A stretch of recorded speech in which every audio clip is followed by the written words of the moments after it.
Up on Book TV. Ann Coulter argues that immigration is the greatest issue facing the United States today and contends that America's immigration policy is deeply flawed. She's joined in conversation by Breitbart editor-at-large Ben Shapiro, who opens up the program with commentary on current presidential candidates. Hey everybody, thanks so much for coming. It's wonderful to see you here at a special evening with Ann Coulter.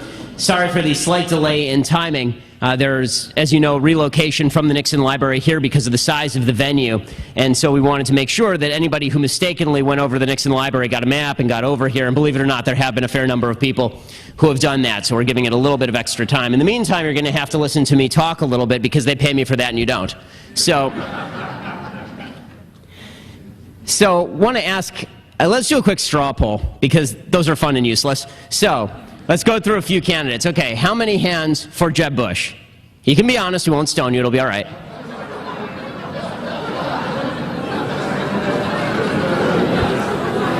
Nobody's that brave, okay. Okay, let's see the hands for Ted Cruz. Okay, it looks like about a quarter of the audience. Okay, how about Donald Trump?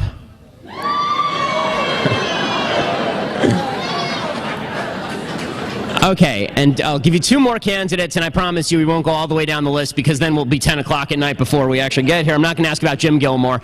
Okay, how about Marco Rubio? Okay, fair number for Rubio. And Scott Walker, who announced today. Very interesting. Very interesting. There's a big crowd for Scott Walker. Walker obviously announces today, but it seems to me that obviously an odd amount of enthusiasm for Donald Trump. And it's odd in one sense, and it's obviously not odd in another. It's odd in the sense that Donald Trump is by no measure a conservative. If you look at his record, historically, he's not a conservative. Donald Trump 2 years ago was criticizing Mitt Romney for being too conservative on immigration. He was saying there needed to be a pathway to citizenship.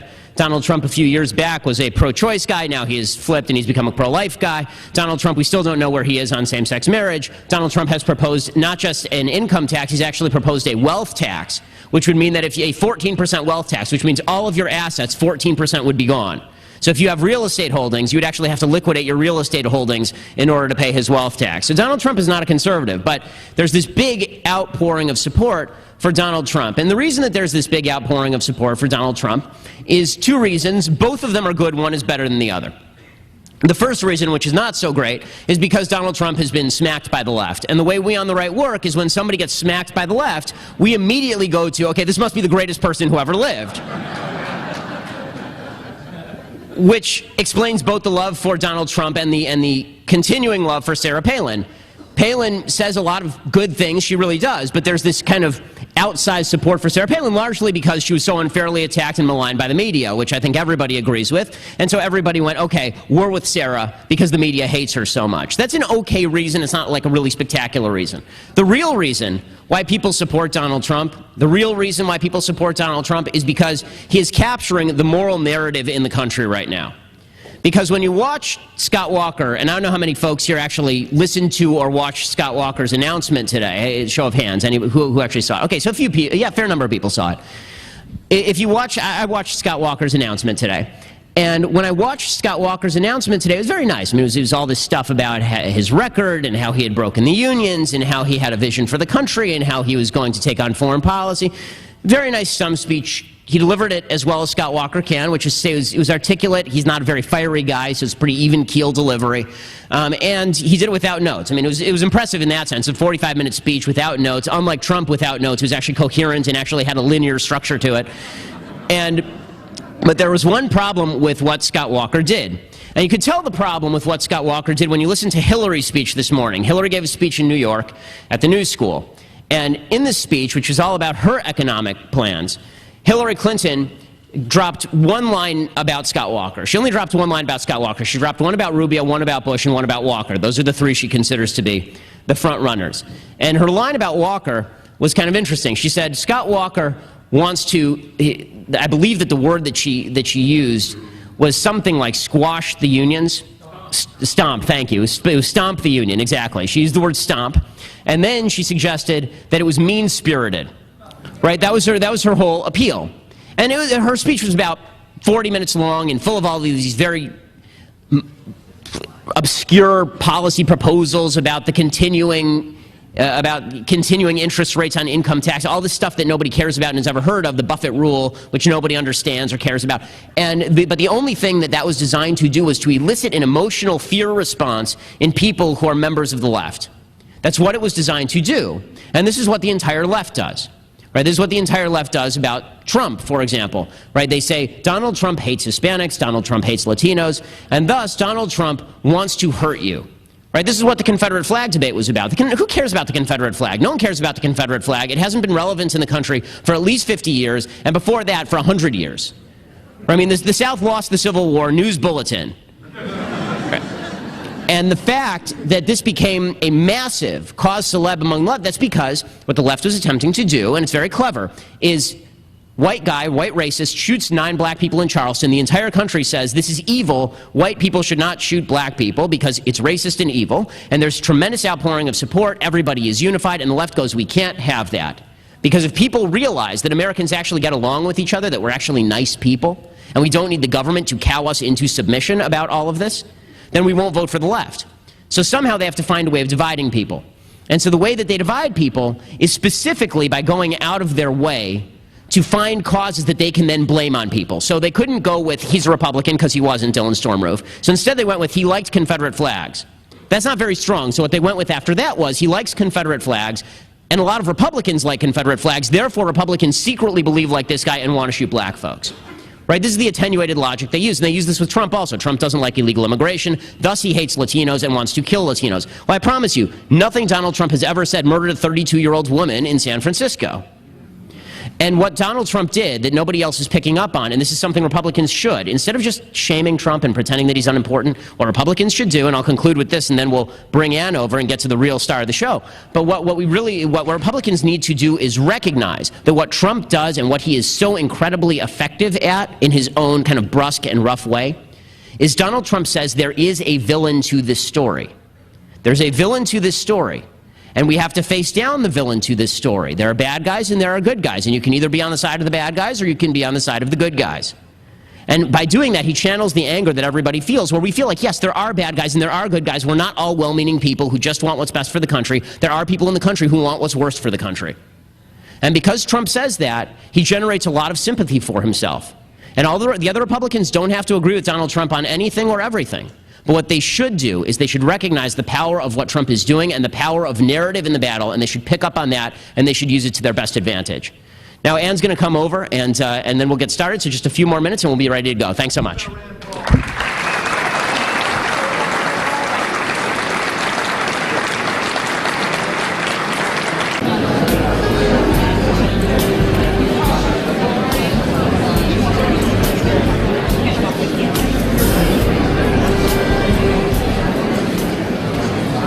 So you guys ready to go? All right, Ann's here. I'd like to bring back up Ben. Big round of applause for Ben Shapiro.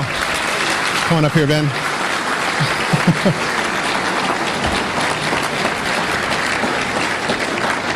And without further ado, let's please give a nice Orange County welcome to Miss Ann Coulter.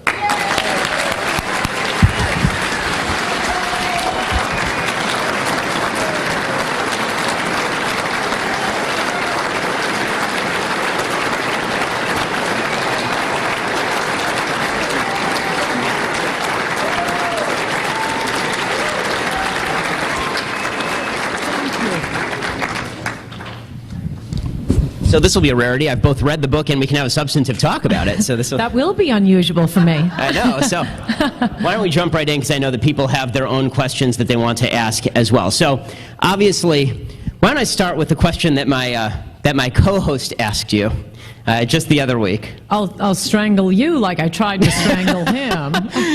So my co-host asked you about the title of your book because that's what they do. Liberals are utterly unimaginative. How many times are we going to have to, oh, but your title's so provocative. Yeah, that's what you do. You try to get people to read your books. And I'm thinking an interesting title works better than, in fact, I keep wanting to email Thomas Sowell, one of my heroes, and tell him, you got to let me come up with the titles for your books. You're my favorite writer, but this, basic economics. Well, the reason that I think that people are reacting to the book, obviously, is because we're in sort of a catch-22, and I want you to address this, and that is that the left refuses to talk about this topic until someone says something inflammatory, at which point they won't stop just yelling that people are saying inflammatory things instead of talking about the topic. Right, it's very common. So how exactly do we break through that? Well, I think it's a worse catch-22 than that. I mean, we're in a pincher movement. If it were just the American people against the Democratic Party, we would win. If it were just Americans against the media, we could win. But it's the American people against the Democrats, against the businesses, against the Republicans. I mean, just to get this topic, immigration, talked about, it's nearly impossible. And I think people don't realize how much the media sets the agenda of what you even think about. We could go out to a bar right now and ask people, what's your position on what happened in Ferguson? What's your position on gay marriage? What's your position on global warming? They've all developed positions. They've thought about it. Immigration, well, I guess you folks in California have thought about it. But it's really interesting how much the media determines. These are the items we're allowed to talk about on today's menu. And no, you may not choose any items off the menu, which is why, although apparently I called him a clown a few years ago, I am so happy to see Donald Trump in the race because, wow, he's changed the agenda. We're talking about immigration. Now, they're lying about immigration, but that's better than not talking about it at all. So, speaking of Donald Trump, obviously he's gone, he's had a big jump in the polls. You don't back Donald Trump for president. Oh, I totally do. Oh, really? Yeah. Okay. He got an advance copy of my book. He obviously read an advance copy of my book. And he said that at a private meeting Friday night. He was very generous. He said it was funny. He said his sister always tells him, you've written more books than you've read, Donald. And he told a crowd about this size, but I read Adios America, and all of you should too. So I thank him for that. I wish he'd mention it more on TV because I really think it would help him. I want people to read my book. I'm one of the few authors who writes her own books. I believe I am the only author who researches her own books. And it's shorter than it looks. It's fun. The chapters are short, and when you get toward the end, they're even shorter. There are 120 pages of footnotes, so it's way shorter than it looks, and you can totally read this book, so please read the book. It is written in language, folks, that even Democrats can understand. And so let's start from the very beginning. You say that this is the greatest threat facing America, and I think this is a hard sell for a lot of even Republicans and conservatives who have been told that ISIS is the greatest threat, or Russia is the greatest threat, or taxation or social policy. Why is immigration the greatest threat facing the country? Well, first of all, I'm assuming a lot of you are Republicans or conservative Democrats, and it feels like we have been overwhelmed with wave after wave of loss. Obama is elected. Obama is re-elected. There is Obamacare being upheld twice by the Supreme Court. Gay marriage foist on us. Obama withdraws our troops from Iraq. I am a ferocious supporter of the Iraq War, and I can't believe Obama comes in and gives away our victory. I mean, I hate him for that more than I hate him for Obamacare. None of this had to happen. It is all the result of Teddy Kennedy's 1965 Immigration Act. Without the 1965 Immigration Act, the post-1970 immigrants, very different from the pre-1970 immigrants. So I don't want to hear any weeping about your grandfathers. But we'll get back to that. The post-1970 immigrants are what got Obama elected in the first place. He could not have been elected without the post-1970 immigrants who have been voting 8-2 for the Democrats. Without the 1965 Immigration Act, Romney would have won a bigger victory against Obama than Reagan did against Carter in 1980. I think probably some of you were as surprised as I was the day at 3 a.m. election night. I thought he was going to win that. We'll get used to saying that a lot more. I thought we were going to win that election. What happened to that state? How did we get Obamacare? Well, Al Franken was the 51st vote for Obamacare. How did he win? Well, he cheated. But he wouldn't have been within shouting distance of cheating but for 100,000 Somalis now living in Minnesota, who were instructed by the first Muslim congressman, Keith Ellison, you must all vote for Al Franken. Without Obama as president, we wouldn't have Sonia Sotomayor. We wouldn't, on the Supreme Court. We wouldn't have Elena Kagan on the Supreme Court.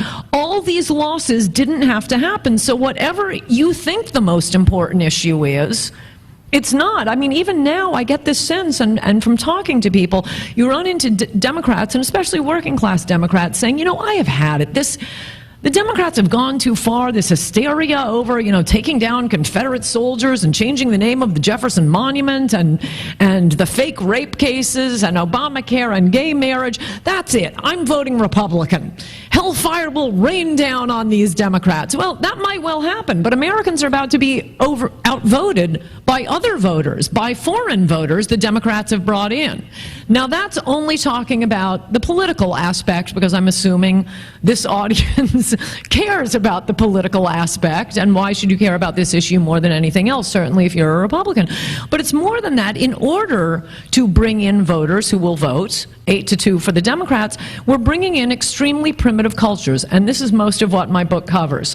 In order to make it short and very readable, 100 pages of footnotes is way shorter than it looks. You got to read it. I ended up cutting 200 pages a month before we went to press. But what I wanted to keep in, and I thought it was important to keep in, were gang rape, child rape, incest rape. We are bringing in peasant cultures. It happens that Latin America is the peasant culture closest to us, but that's not the only one. Oh, no. These are very common behaviors, as are driving drunk and dumping your crap on the ground. I mean, it is changing our culture in ways that the rich don't experience. It's never coming to Nob Hill in San Francisco. It's probably not coming to Newport Beach. It's not coming to Park Avenue. No, they just get the cheap maids. While Americans are the ones bearing the cost, not only in terms of taxes, in their schools being overburdened, in massive, school lunch programs, the hospitals are going bankrupt. No, it's ordinary Americans who are paying the cost, and most of all, I would add here, are African Americans. I mean, has anybody in the media checked with, or as I've recently been instructed to stop saying African Americans, American blacks? Because that is what I mean. I'm not talking about a guy whose father is a Kenyan. American blacks. And they're the ones who are coming up the socioeconomic ladder, who are just getting a foothold, who, most of all, whose jobs are just being wiped out. Have you seen the black teenage unemployment rate? Well, we have an obligation to our fellow Americans and our fellow Hispanic Americans who are also competing for those low-wage jobs. But the rich don't care about that. They want the cheap labor, they want you to pay for it, and they act like they're the ones speaking for Lupe the maid. Well, no, you're not speaking for Lupe the maid. Lupe would like her wage raised. Lupe apparently decided to immigrate to America and not to Honduras or Pakistan.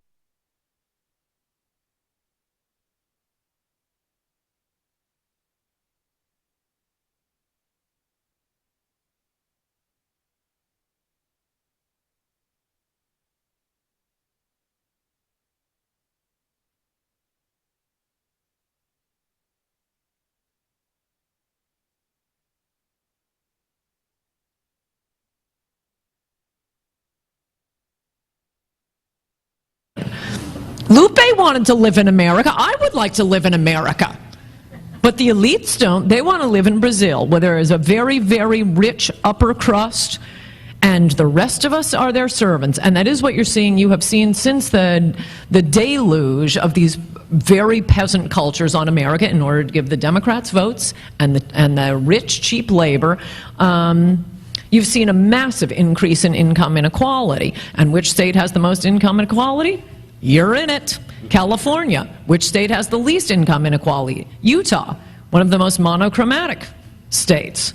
So, liberals pretend they care about income inequality. They pretend they care about the working class and raising the minimum wage. Here's an idea for raising the minimum wage. Stop dumping low-wage workers on the country. Then it will rise naturally through the laws of supply and demand, as it has in Australia and New Zealand.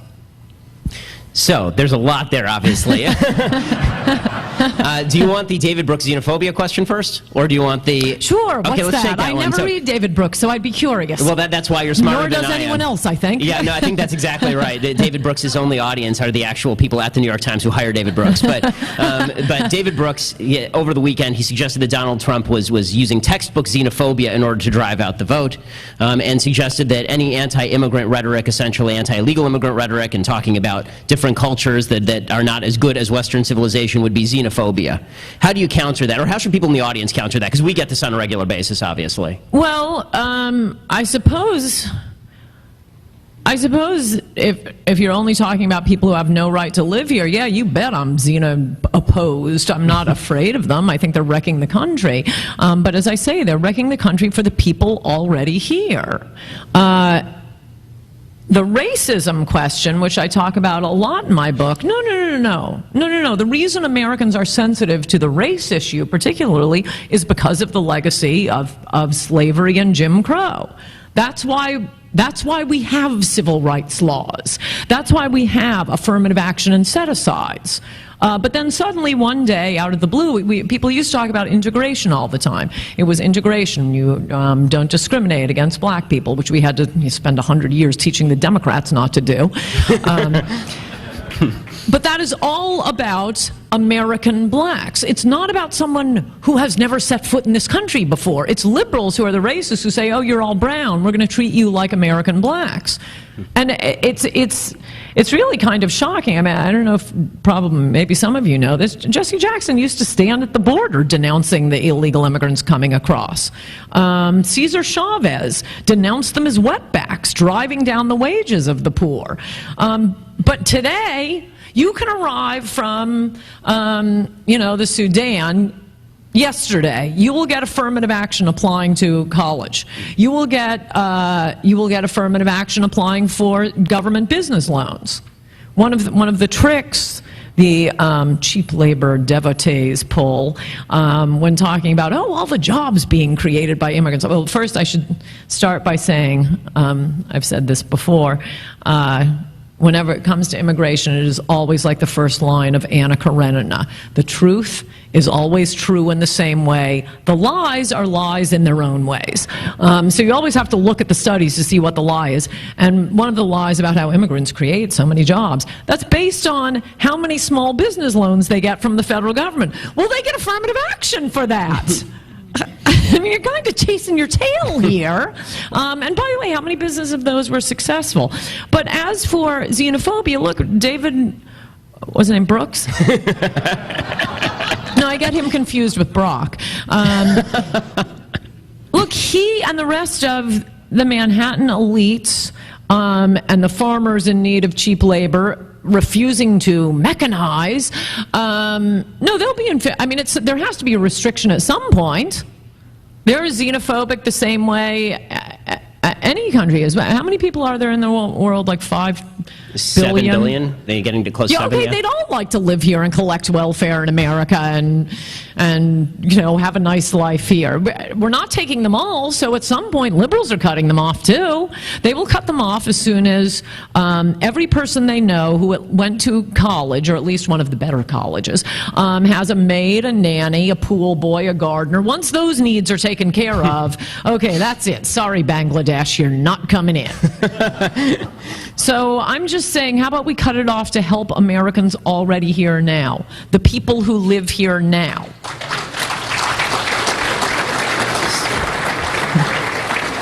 So in your book, you talk a lot about also the demographics of winning in terms of conservatism. And you mentioned earlier how Romney would have obviously won an overwhelming victory if it hadn't been for the inundation of people of different populations who've been brought in by the 65 Act. Let me ask you from the Michael Medved perspective, because Michael takes the opposite perspective, and he and I have had this debate ourselves. Michael will argue that we have to do comprehensive immigration reform. We should be softer on the border. We should do all of this, and we should bring in more immigrants and find a pathway to citizenship, specifically because if we don't do this, then the Hispanic population in the United States is the fastest growing population, even just through natural growth and birth. What do we do in 20, 30 years to win elections as the white population of the United States, which historically votes Republican, decreases? Well, a couple of things. I don't know how we could be any softer on the border. Perhaps we could fly them in directly from Central America. Oh, no, I'm sorry, Obama is doing that. You know, he's doing that. We are flying them in so they don't have to go through that arduous journey through Mexico, handing them a voter's registration card. Point two, I mean, it is certainly the case right now that if 71% of Hispanics had voted Republican in the 2012 election, Mitt Romney still would have lost. If 4% more whites had voted Republican, Romney would have won. And the not analogy, but the point, I guess, I make in my book is to California in 1994. The demographics of the entire country are about what they were in California in 1994, when Pete Wilson won a huge come-from-behind victory by tying himself with titanium cords to Proposition 187, an anti-illegal immigration measure.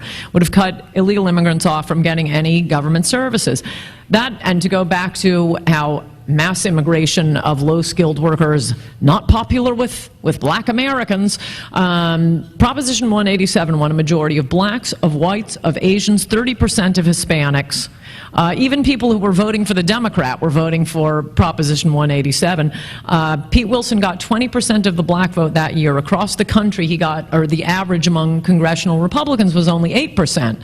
So there's your path to victory, Republicans. And then you've got to shut it down because point three, well, okay, then we're just, I don't know, fiddling on the Titanic, because Hispanics don't care about amnesty. They're in. Right. They're already in. And of all the issues, we're not going to win the Hispanics. Also, this idea that there's some sort of Hispanic unity is something believed exclusively by white liberals and the RNC, apparently. Talk to your maids once in a while. No, the Dominicans hate the Puerto Ricans, the Mexicans hate the blacks. There is no unity here. The reason immigrants post-1970 have been voting overwhelmingly for the Democrats is because they're poor, they're in need of government services, they come from one-party states, they are used to block voting for a particular group. I mean, as I say, the People's Revolutionary Party of Mexico ruled Mexico for 71 years.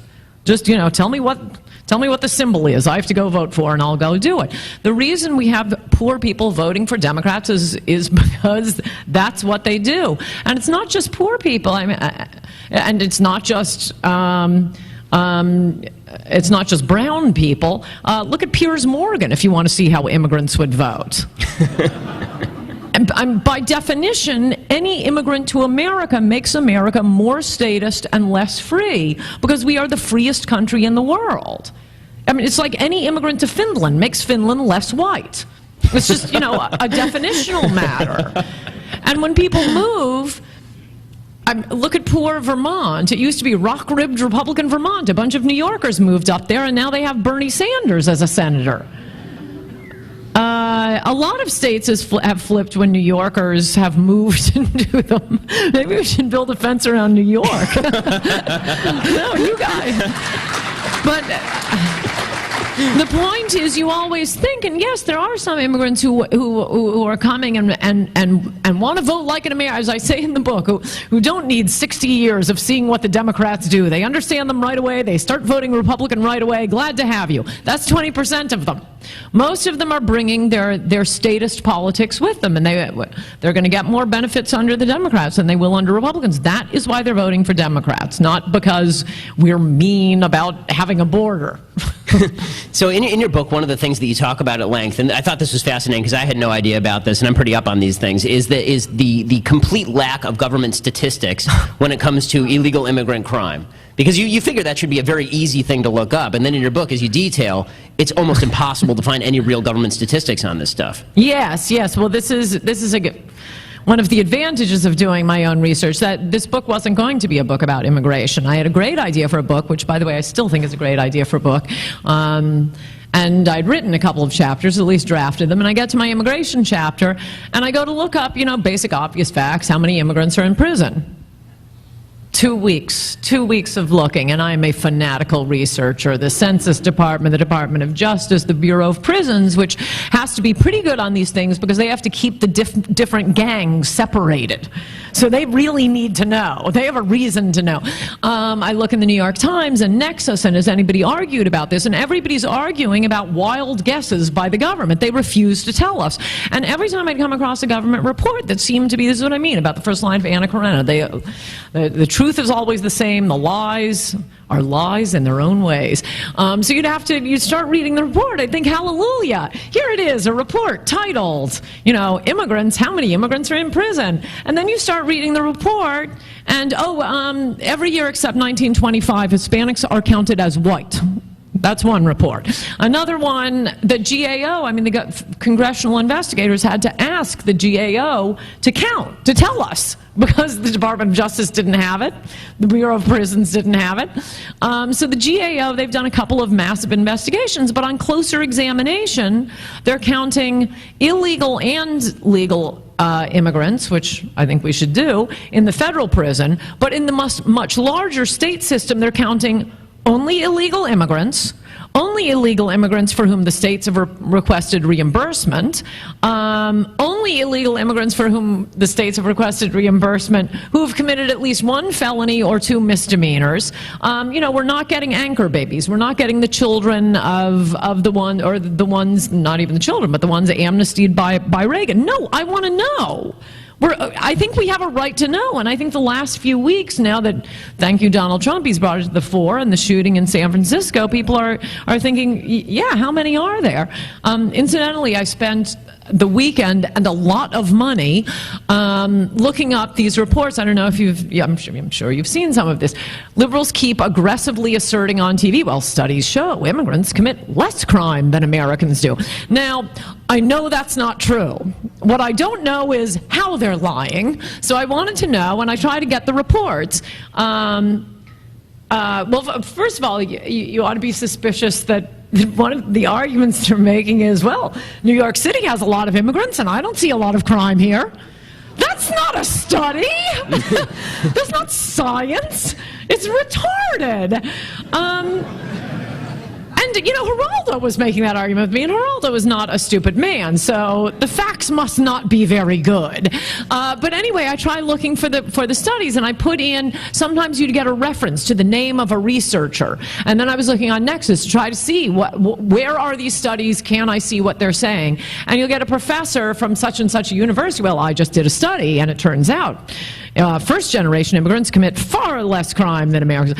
But they're all hidden. I'd track down the study. They're all hidden behind paywalls. And, I'm already paying for Scribd, for Nexus, for a billion different services. So first I wasted 2 hours thinking, come on, you're not going to make me pay $50 for this crap-ass study. But, yeah, I had to keep paying $50 just so I could skim down, find out what the lie is, which is what I'm probably going to tell you all about in my column this week, but I'll tell you right now. They are not looking at Americans. They are looking at criminal Americans. Yep. They have different ways of doing it, but one guy, and the big headline, and he's being quoted in the Dallas Morning News and the New York Times, well, my study showed first-generation immigrants, far less crime than Americans, the native-born Americans. So then you see what he looked at. He's looking at the trajectory, as he says. So the base population were juvenile offenders. So this is someone who has already been convicted of a crime, which he admits, well, my base study began with 45% blacks, 33% Hispanics, and 15% whites. That's not a cross-section of America. That's a cross-section of our criminal population. The other ones will, pick a city at random and look at the native-born Americans versus immigrants. Let's take Detroit. What? Wait, I'm sorry. Do you think I'm not going to point out that the black underclass has a very high crime rate? Because I'm going to point it out. No, I'm thinking we want immigrants to have, to not just beat the black crime rate. I want them beating the Norwegian crime rate. I mean, why should I'm skipping all past this, all lies. I'm skipping past this to get to the point. Why are any criminals coming in? No, we have our own criminals. We don't need more. Because, again, the topic sentence on any discussion about immigration, it is a government policy like any other. It ought to be used to benefit the people here. If you are bringing in one child molester, one drunk driver, one person who needs government services, or English language lessons that are going to have to be paid for by the taxpayers, that is not helping the people already here.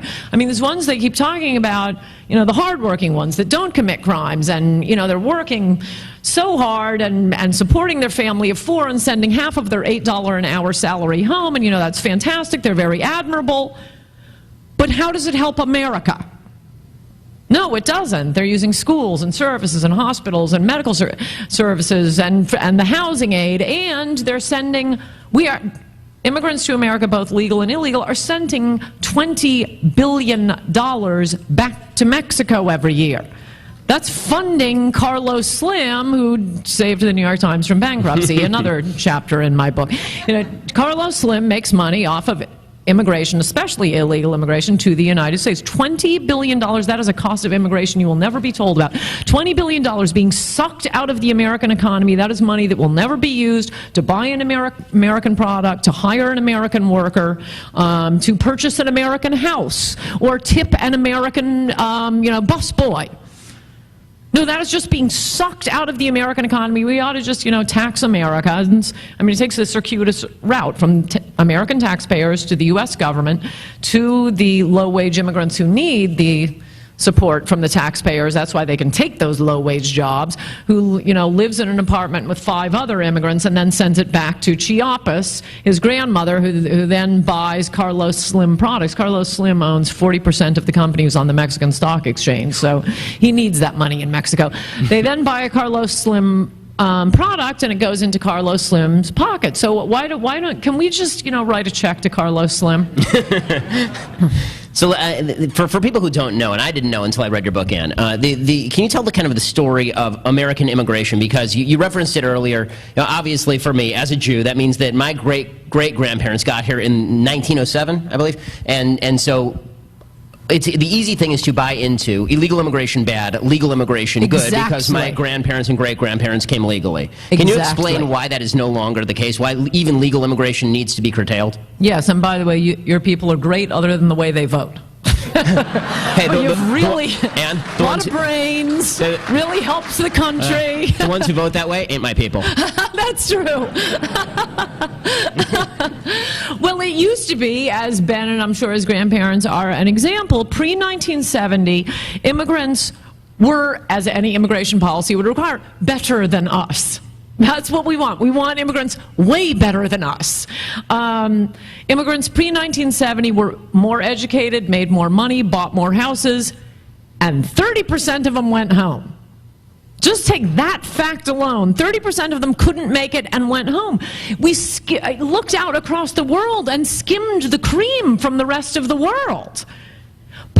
Unfortunately, the 1965 Act came at the same time as the Great Society programs, when America was transformed into a massive welfare state. Well, that is obviously going to change not only the sort of immigrant you're getting, the 1965 Act did that through a series of complicated rules to bring in people from cultures as different from ours as possible, and as poor as possible, because again, they'll work for the rich and they'll vote Democrat.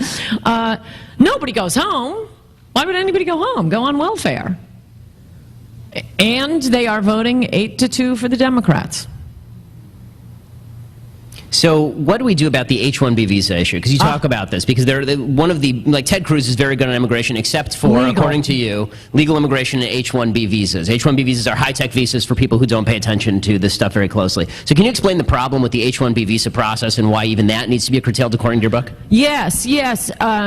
a lot of Republicans get stuck on this issue, so I won't attack Ted Cruz for it, because so many people, I mean, I keep having to, I'm going to have to get like a shock collar for Sean Hannity and a few other people who interview me, because they keep talking about illegal immigration, other than the first chapter of my book where I talk about amnesty, because that just ends the country overnight. Then it's lights out. The rest of my book doesn't particularly distinguish the Hmong immigrants up here in Fresno and out in Minnesota engaging in massive amounts of human smuggling, child rape, credit card theft, shooting hunters because they don't understand private property. This is explained with great sensitivity in the Minnesota papers. No, they're all legal immigrants. The Somalis voting for Al Franken and then going back to fight with ISIS, they're all legal. No, we are talking about the legal immigrants coming in, and the H-1B visas in particular are the ones that most Republicans have a soft spot for, mostly because we are lied to about, oh, there's just so high IQ, they have such gigantic brains. Incidentally, the only time I mention IQ in my book is to quote the ones who want the cheap labor on the H-1. Oh, they have such high IQs. It's just stunning. No, H-1B visas are being used, well, in the worst cases, to bring in concubines for Bali Reddy, Lucky Reddy, one of our model immigrants in San Francisco. He bought 12-year-old girls from their parents for sex, brought them in on H-1B visas. One died. This happened, I don't know, it's in the book, like 2001, 2002. I follow the news very closely. When I came across this, I called up my friends, many of whom also follow the news closely, and said, hey, did you hear about this case in San Francisco? An Indian immigrant bringing in 12-year-old girls he had bought from their parents for sex, which ended up sex with all of them at once. He also brought in his busboys. He had a lot of restaurants and real estate property. That story was not broken by the San Francisco Chronicle. In fact, both the police and the media brushed it under the rug. It was broken by a high school journalism class. They had not yet attended Columbia Journalism School and did not know. No, it's against our journalistic practice to report facts that are unpleasant about our model immigrants. So he's bringing in, busboys, janitors, and concubines under the H-1B. There's one category of how it's an utter fraud. Other category, even the ones who are doing the computer programming work.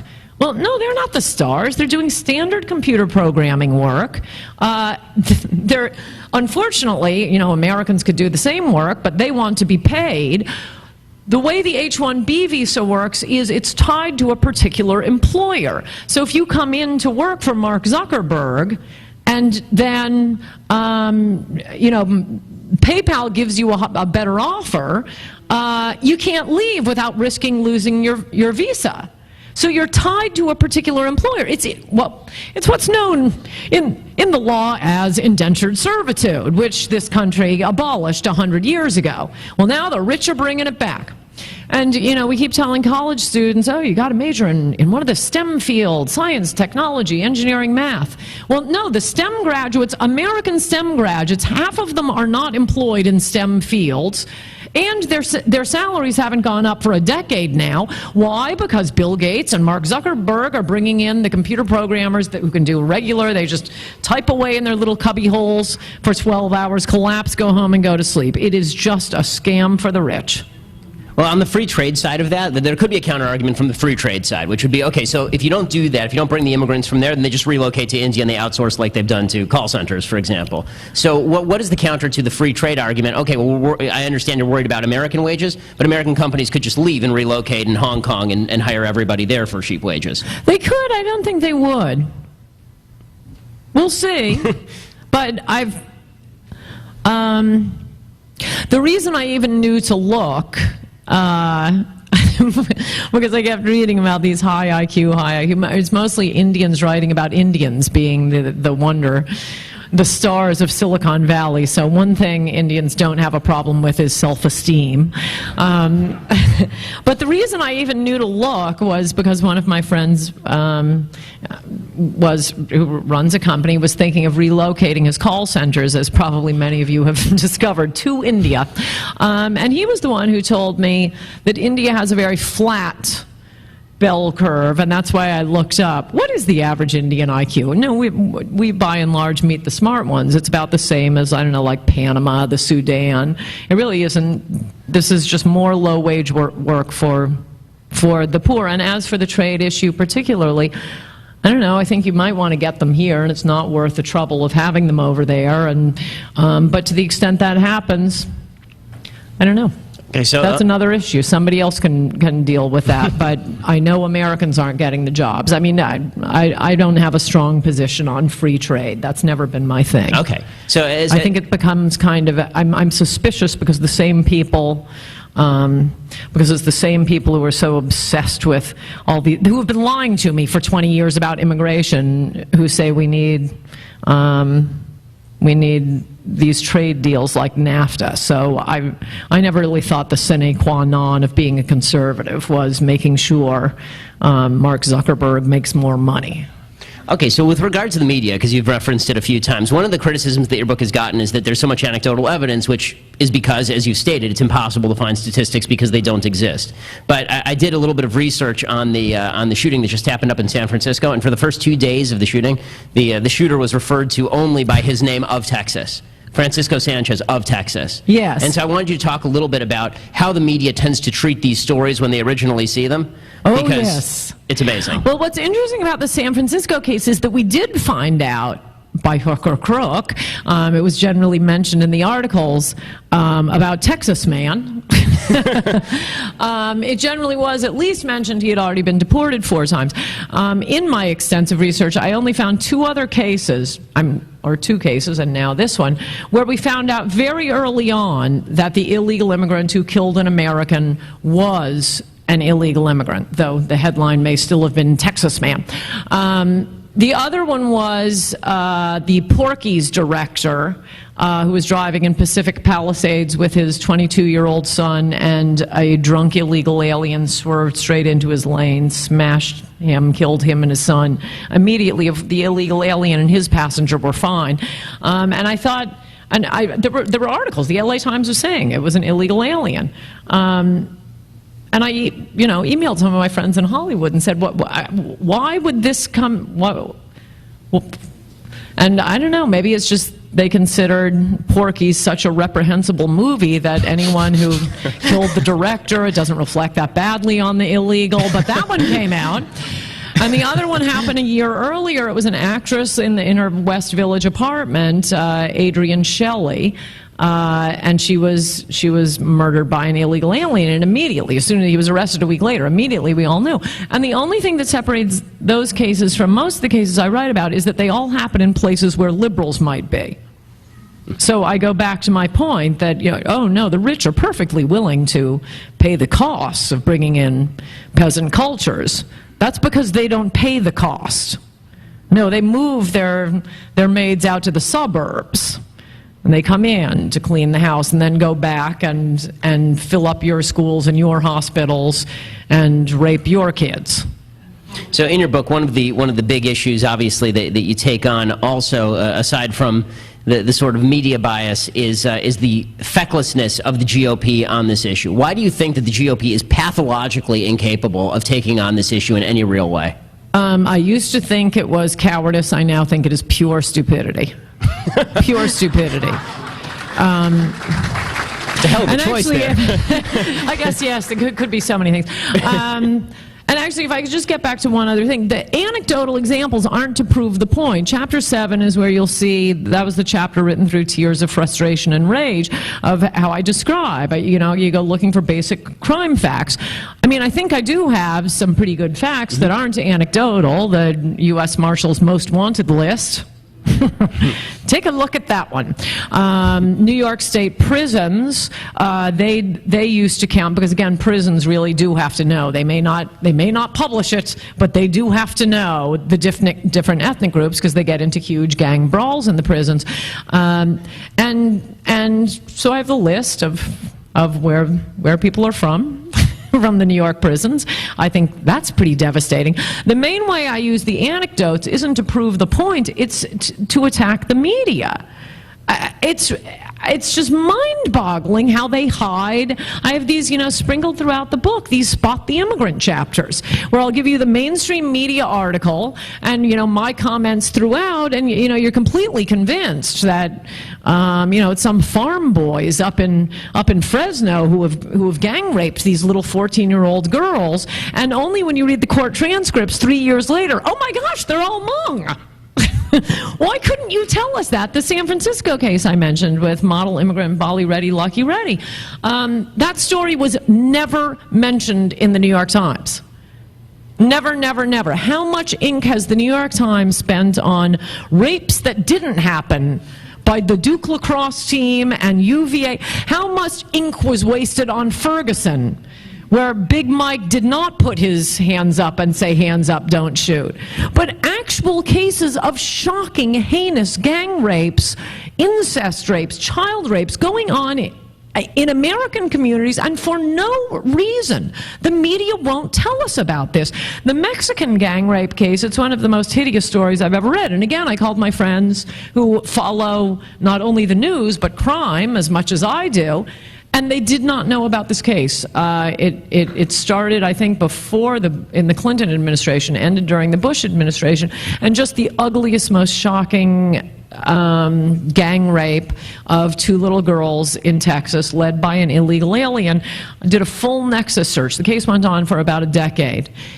Never was illegal immigrant or Mexican mentioned in relation to the main gang rapist. And this was the largest number of death penalty cases in Texas, which isn't shy about the death penalty, for about a half century. It was a pretty big case. There was one article in the New York Times about the case, but never did our media mention Mexican immigrant, much less illegal immigrant from Mexico, until they used the fact that the lead rapist was a Mexican to try to spring him from the death penalty. That is the first time 10 years later. And the full description of the first mention I found was, in a Texas case. That's how you're going to describe one of the most brutal gang rapes I've ever read about. So the point of all the anecdotal evidence isn't to prove the crime point, it's to prove our media is shockingly corrupt and lying to you, and you are going to have to demand information about immigration if we're ever going to get it. And back to the stupidity on the Republicans. No, I mean, after the fact that Trump has struck such a chord, do any of them have eyes? Don't they want to win? This is apparently a popular topic. I gave a speech out in Ontario, California last week, and I didn't realize, I mean, they're nice people like you. Some of you might be Cruz supporters. Walker announced today. If any of you are Rubio supporters, we'll have a little chat about that. But I mentioned during the question and answer, I mentioned my fondness for Donald Trump, and the room exploded. They were so happy. It was 100% for Trump. And I mean, I can't say I believe he's going to be the nominee. For those of you who follow my work assiduously, you know that I'm constantly saying Republicans don't get distracted by someone who hasn't been a governor or at least a senator. It's not going to be the nominee. I don't know with Trump. If none of these Republicans pick up on this, it's just wide open there. And I wish, my secret plan, and this comes out in the last chapter of my book. The one guy with a 20-year fantastic record on immigration is Mitt Romney. And I was very disappointed when he criticized Donald Trump, my new hero. Well, when Romney comes in on the hang glider right into the middle of the race as the 17th candidate on that stage and just bumps Rick Santorum off, it'll be amusing. I'm thinking people will see that debate and think, oh man, Romney was the best we ever had it. Maybe he could take Trump as his vice presidential nominee. But look, I mean, if it is Jeb Bush or Rubio, I'm not saying this in an angry or threatening way, you'd have to vote for Rubio, or rather for Hillary over those two. They are sole objective is Jeb and Rubio, their sole objective is to open the border and pass amnesty. At least with Hillary, she wants to socialize any other industries that haven't been socialized. She wants to lose wars for us abroad. She wants to take your children away, make, abortion mandatory. Gay marriage mandatory, perhaps. There are a lot of items on her agenda. Whereas Jeb and Rubio single-mindedly focused on opening the border and passing amnesty. So if Trump isn't the nominee, I hope he does. If it's Jeb or Rubio, I hope he does run as a third-party candidate. So I can make it clear what my vote is about. In 2014, a lot of people voted specifically about this topic, and this was the deciding topic, and I heard a very prominent member of the Wall Street Journal editorial team assure an entire room, at least twice this size, that that topic was not even at issue in the 2014 election. And the question is, what should Republicans have done? What should they do? Let's say that, God forbid, Hillary Clinton wins, or it's somebody else on the Republican side who doesn't care about this issue, but there are people in Congress, let's say the Republicans hold Congress. What should they do right now, for example, to stop Barack Obama's executive amnesty that they didn't do at the beginning of the year? Well, they shouldn't fund it. There's that. But first of all, let's just quickly take the point. What was the 2014 election about? Tom Cotton in Arkansas beat a popular sitting Democratic senator by running against him on Obama's executive amnesty. Ben Sass in Nebraska took out a field of candidates that I'm sure were very popular with the Wall Street Journal, businessmen who think that,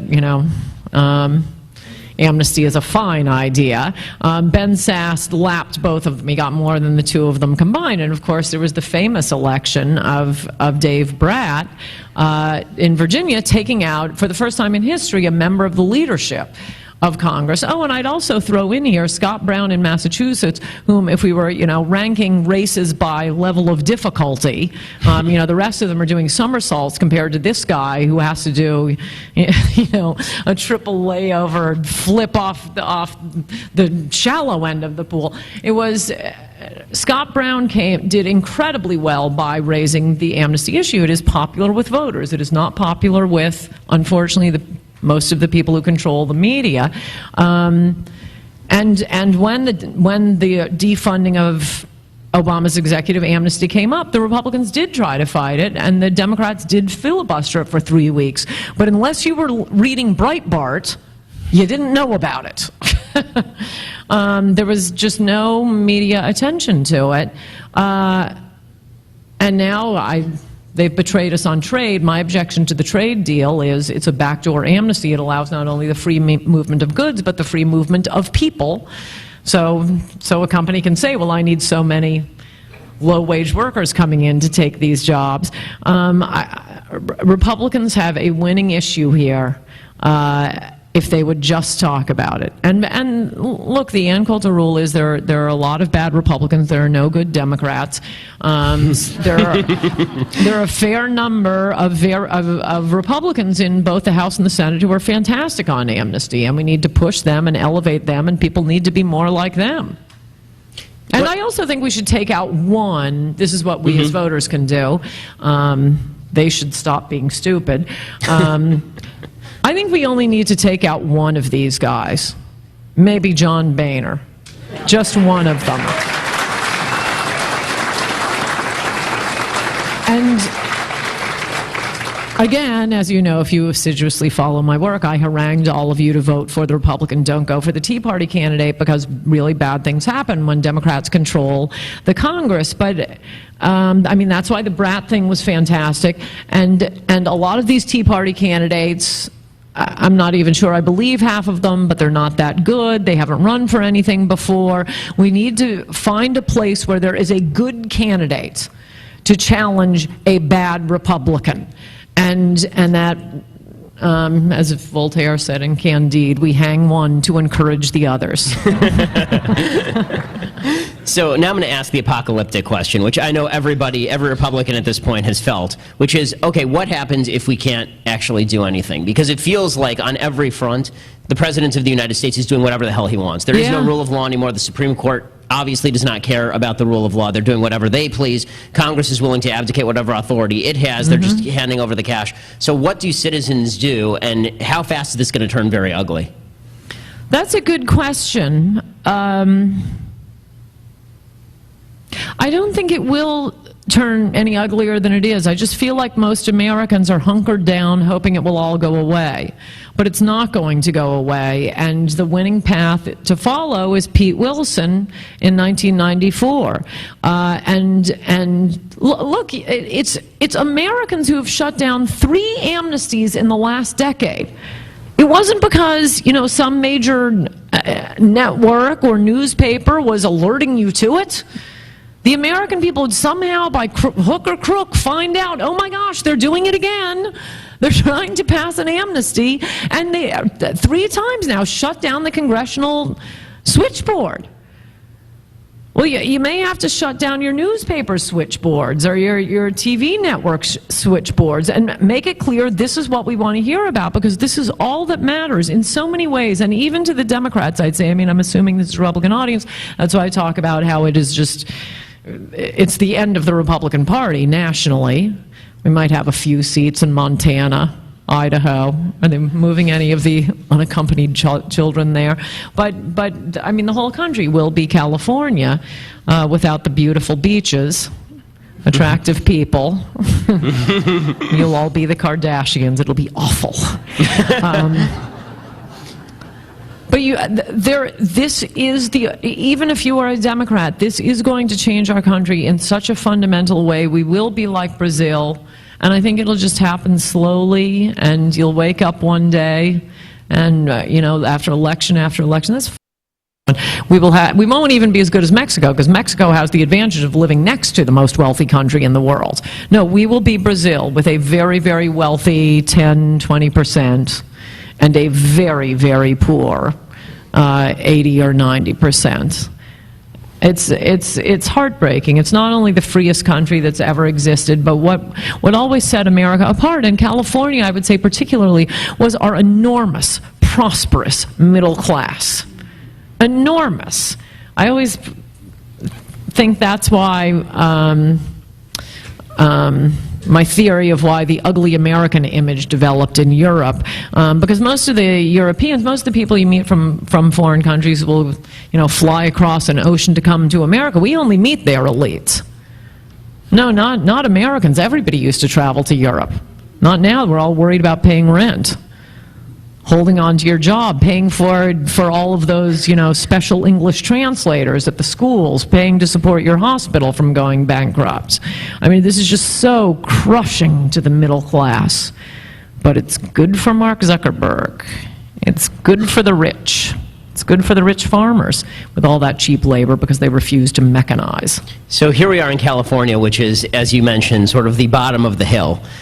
What exactly are Californians supposed to do? And I get this question a lot because we just, for the first time, we are now a plurality Hispanic state, and we are now minority white state, which means that I suppose that pretty soon my kids can apply for affirmative action, which is exciting for the first time. I don't think it's going to work that way. Yeah, that's unfortunate. It worked for Jews for like this long, and then it was gone. But so, aside from using our lives to serve as a warning for others, what exactly should Californians do at this point? That's a good question. Wow. Huh.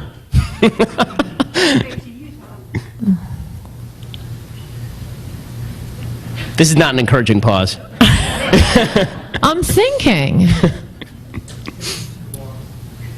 Yeah, I think you're just a warning for others. I don't see anything else that can be done. Well, I mean, I suppose, obviously, alert the rest of us where it's still time in the rest of the states, but also, I wonder, my prescriptions for the country, triple layer fence. I want it to be as difficult to get into the United States as it used to be to get out of East Germany.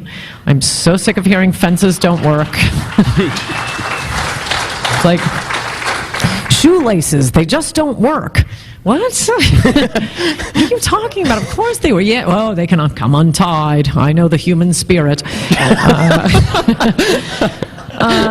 My long-term plan, which would be fantastic for Israel, is to move them to the northern portion of Mexico.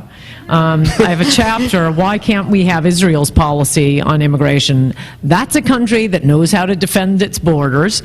That would be good for them, good for us, fantastic for us. They'd have us, their biggest, best buddy in the whole world, right next to them on one whole side. Well, Obama's president, so not for long on that one. That's right. We have to get rid of the anchor baby policy. I also think we need to repeal. I want it retroactive. Incidentally, in the news all now is this El Chapo, the biggest drug cartel leader. He's in my book. He's married to an anchor baby who a couple of years ago flew back to California to give birth to her own 2 anchor babies. As soon as, at your expense, as soon as she had given birth to her 2 anchor babies, she flew right back to join El Chapo, who replaced, I think, Osama bin Laden on Interpol and the FBI's most wanted list. And, how did he escape from prison? Well, because in Mexico, the cartels own the prisons. Forget California, that's your future, America. So, as I describe in my book, is the anchor baby policy was a footnote in a Justice Brennan opinion in 1982. This does not go back to, the Reconstruction Amendments. The 14th Amendment was about one thing, again, utterly insulting to black Americans. The 14th Amendment, why was that passed? So that someday La Raza could usher across Mexican women who were 8.5 months pregnant, they could drop a baby and say, "Ha, you didn't catch me, I'm an American citizen now." No, people don't put trap doors in a constitution. A secret trap door, ooh, this will surprise them. To get an amendment passed, you need a mass feeling about a big thing. We had just fought a civil war to force, again, the Democrats, to stop enslaving blacks. The 14th Amendment is absolutely exclusively about black Americans. That's what it's about. And by the way, it's not about gay marriage either. But they're at least gay Americans. Here we're talking about people who've never set foot on U.S. soil before, playing a game of Red Rover with our Border Patrol for the most precious possession in the universe, citizenship in this country. No, that is not how you get American citizenship. But Justice Brennan, this only came in 1982. 1982, Justice Brennan slipped it in a footnote of a 1982 opinion. It is utterly outrageous, fraudulent. Judge Richard Posner, whom, as you can attest, very smart, most cited federal judge, not a friend of social conservatives. So this isn't, me speaking.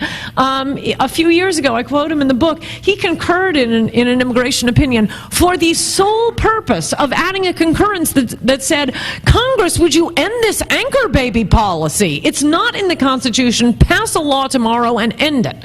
It's not only got to be ended, but, and this would save California, I want it retroactive.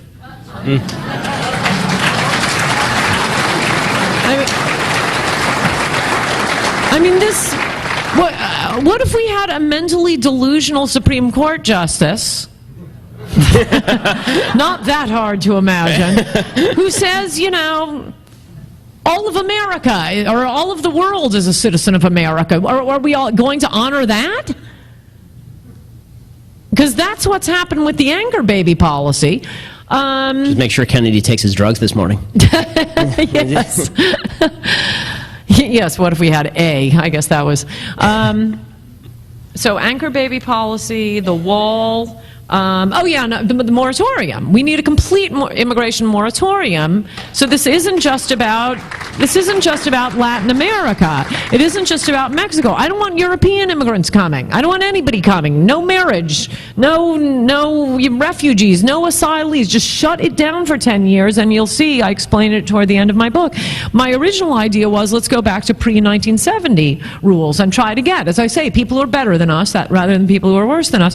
But that won't work because we have all these nonprofits. We have hundreds of, ACLU migrant rights groups and George Soros Open Society Institute and La Raza, founded by the Ford Foundation, incidentally, not by Hispanics, like LULAC was. We have hundreds of these groups. I do a paragraph that goes on for a full page of just some of them, and those are all the ones who become the immigration judges. Those are all the ones who work at the INS. Until they are all out of business and vacationing in, Cuba and fighting with the Tupac Amaru in Peru, until they are gone, America can't be safe. So we need to just shut down immigration altogether for a decade, dust off the books, assimilate the ones already here, and then we can start it up again totally cheap. I could do it all before breakfast. Just send me the photos. I'd be right 99% of the time. I'd be better than what we're getting now 100% of the time. Ann Coulter, 11-time New York Times bestselling author. Thank you so much. Thank you. Thank you. What do we do, leave? Thank you.